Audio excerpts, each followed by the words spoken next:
I'm eating a acid sandwich. And I don't like acid sandwiches. The following is a laughable metaphor for the infidelity brought upon me by my 41 male wife 41 female. It was fun.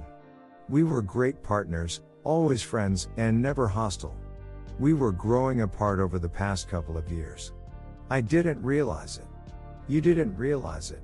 We were just going through life. And then, out of the blue in 2019, you started to gather the ingredients for something you've never made before. It's a really simple recipe. 2 ingredients. Bread and shit. Lots of acid. You met him easily enough. It was innocent at first. But then you realized he made you feel a certain way that you haven't felt in a long time. So you continued making the acid sandwich, piling the acid on top of the acid.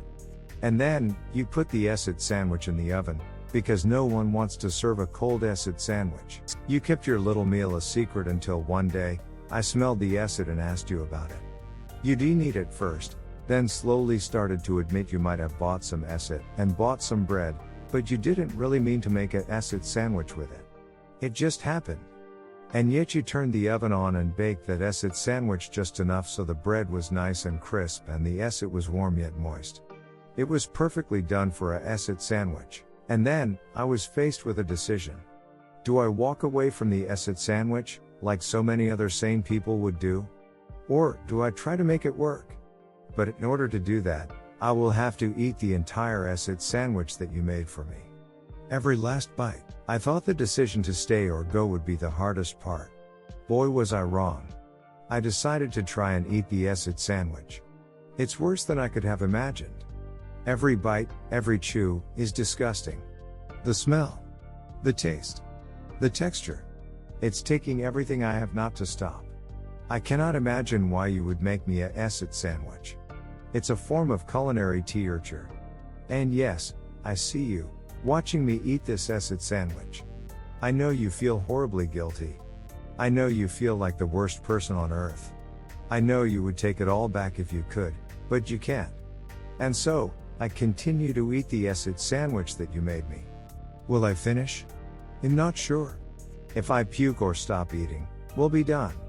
It would be so easy to just be done. Some days, most days, I just want to be done. But I'm either a fighter or stupid, maybe both, because I haven't quit yet. The one thing that weighs on me is, no matter how this turns out, I will forever have eaten an acid sandwich. That is now part of my life. I didn't want to eat an acid sandwich, but here I am.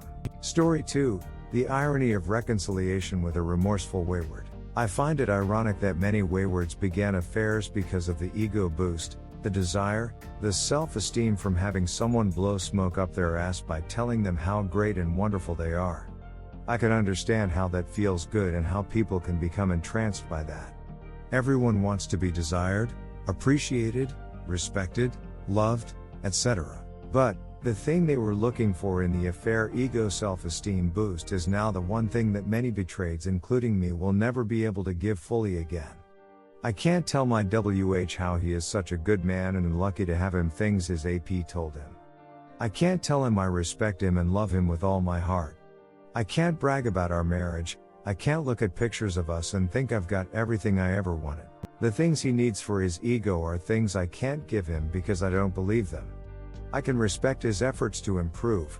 I can express my appreciation for certain things. I can be somewhat content with our lives now. I can enjoy our family as a whole. But the damage is too deep for me to look at him and think him such a lucky girl. He is a great man. He is everything I've ever wanted in a spouse. Sometimes I think it isn't fair to either one of us to continue. He can't meet my needs: trust, security, and respect. I will never fully trust or respect him again. I know some people can, but the best I can do is 90%. And I can't meet his need to feel adored and respected. And it's so ironic because I absolutely adored him pre-affair. I knew he wasn't perfect, far from it, but I accepted those things just as I hoped he accepted my many faults, because the one thing I always counted on was he was a man of integrity. I can put up with a ton of minor bullshit as long as my man has integrity and treats me with respect. I adored him because I thought he was one of the few men left on the planet that had integrity and would never betray or disrespect his wife. Does anyone else relate to this? Story 2. Update. Out of curiosity, how many WSs were prone to thrill-seeking behavior before the affair? How many BSs were not? And the inverse, how many WSs are not typical thrill seekers and how many BSs are? In just thinking about personality traits and how some people are naturally drawn to thrill-seeking or risk-taking behaviors, race cars, roller coasters, skydiving, haunted houses, drug use, etc., and how this may or may not line up with a person's propensity to be unfaithful. Maybe some people enjoy an element of danger or excitement in their life in general and achieve this with an affair. Maybe thrill-seeking behaviors could be used to identify infidelity risk for potential partners. I'm interested to hear feedback on this. Story 2. Update 2. I see so many stories about infidelity occurring when BS is pregnant or during child's infant-toddler years. So this is directed at WHs. Why is that a particularly common time for infidelity? Is it the body changes brought on by pregnancy, childbirth, breastfeeding? Is it that the attention is focused on someone else for a few years, jealousy? Is it the lack of sex? Is it that it's hard to see wife as sexy because now she is a mother? Is it that she has so many balls in the air that it's easy to have an affair because she is busy and want notice? Is it that you think reconciliation will be a guarantee because the kid creates an anchor that makes walking away more complicated for her? Pressure of parenthood? Insecurities? Something else? I really want honest answers on this, even if it is hurtful, as long as it's truthful. I just see this as such a common thing that there has to be some common factor. Story 2. Update 3. Why do waywards want to reconcile?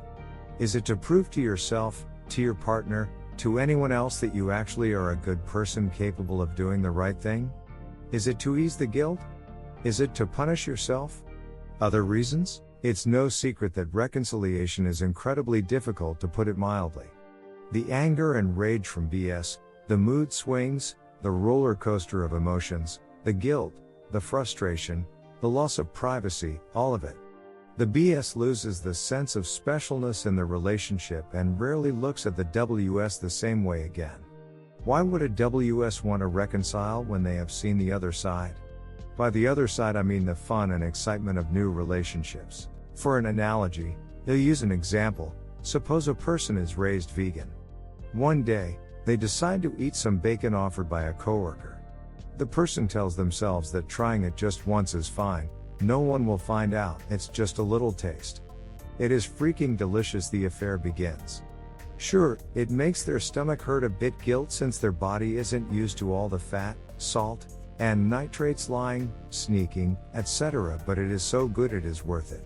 Their mind is soon consumed with thoughts of the next time they can get more bacon. Coworker brings them bacon several times a week. Their mouth waters just thinking about the next time they can get this delicious crispy treat. Soon, they want to try a steak. It too, is mind-blowing. The family at home loves being vegan, they truly love vegetables and fruit. Sure, they've been offered bacon and steak numerous times, but it just isn't appealing to them. Instead of the juicy deliciousness that everyone else sees when looking at a big ribeye covered in butter and bacon crumbles, all they see is the defenseless animal that suffered while being killed for people to enjoy that meat. Pretty soon, the family notices grease stains on the person's clothes. "What's this?" they ask. "Oh, nothing. Bob at work was eating a steak and he must have splattered some grease on me as I was enjoying my delicious salad for lunch." This goes on for a while until eventually the person is busted. They swear on everything holy to their family that they only tried bacon once and they never had anything else. Trickle truth. It wasn't even that good. I never thought about it while I was here enjoying our vegan family meals. Meanwhile, the person continues to sneak bacon at work while swearing to their family that they are 100% vegan. It's just so good they can't give it up entirely. But, they cut way back and pat themselves on the back for only killing an animal once a month instead of once a week. Of course, they are busted again. This time, they say, it is over for real. So, my question is, why would a wayward who knows how good the bacon is, NRE, excitement, passion, anticipation, want to go back to the mundane vegan lifestyle where they will get asked a million questions about their time as a meat enjoyer? The betrayal is thrown in their face often, The guilt is immense once they are forced to watch a video on how animals are murdered for consumption. The fog has lifted. They still remember how freaking good it felt to eat bacon and steak, but they have stared in the face of a pig as its throat was slit at the meat processing facility. Even though meat is great, it comes at a price. Why wouldn't the wayward just continue on the meat tasting buffet and leave that old boring vegan lifestyle behind them? Again, the vegan family doesn't think it is boring because they actually love it. Monogamy. For the record, I am not vegan, it just seemed like a decent analogy. I was raised on a farm.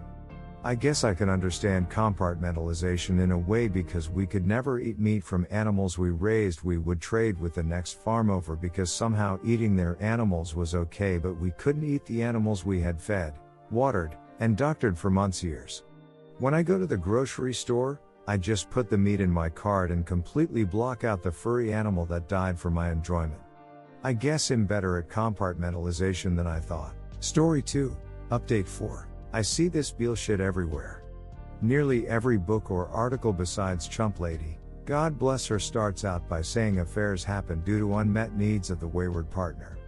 The unfaithful partner didn't intend to shatter their faithful partner's heart, mind, and self-confidence. No, it was just an unhealthy way to get their needs met. I don't buy into this for several reasons. First, it is victim blaming shaming. It implies, if not outright states, that if the BS was meeting the needs of the WS, the affair would never have happened. If only the BS was good enough to anticipate and respond to all the needs of WS, the affair would never have happened. How is this any different than asking a rape victim what they are wearing, or asking a victim of physical abuse what they did to anger the offending spouse? It's not any different, and the pitiful disclaimer that is usually tacked on, but the affair is solely on the WS, does little to hedge the damage caused by telling a BS that they just weren't quite good enough to meet their spouse's needs, so they are partially responsible for getting cheated on. Second, in most cases, these needs are unexpressed to the BS and only come to light or are used as an excuse after the affair is discovered. Very rarely does a WS sit down and tell BS that they need more attention, more affection, whatever. Third, many of the things a WS is chasing in an affair is unattainable in a marriage. NRE, for example. The high of illicit, forbidden S-time.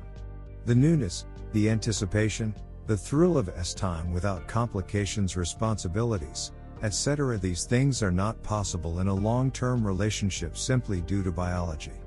Something familiar cannot evoke the same response as something new, and it's unfair to hold BS to this standard.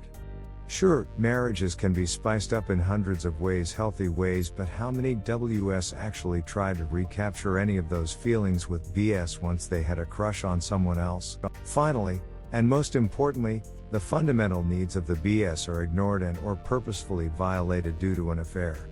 One of the most basic needs of a marriage is trust, honesty, the ability to make an informed decision, and S-time without exposure to disease.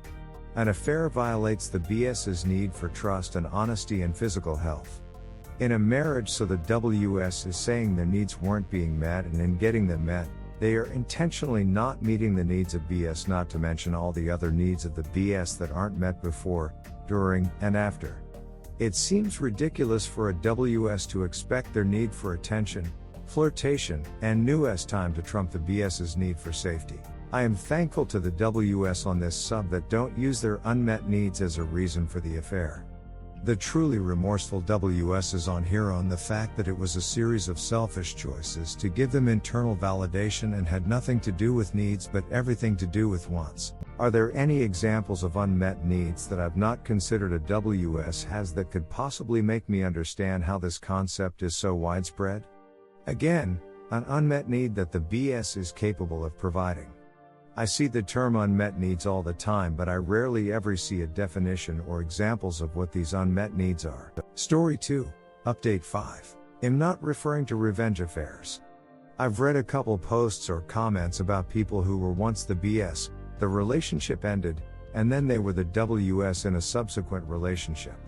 I'm interested how someone can know the pain of infidelity from the betrayed perspective and then inflict that on someone else. Does being a BS jade us to a certain extent to have low expectations for relationships? Is it a situation of curiosity killed the cat? Is the high of an affair so good that you can forget or ignore how it felt being a BS? Regarding the inverse, did a formerly WS really understand of what it means to be a BS until it happened to them? No one can really understand until they experience it, but was your perception understanding somewhat correct or way off base? I find that people who have been in both roles in different relationships can provide insight that is rare and valuable. It's so hard to see another perspective when you are in pain as either WS or BS.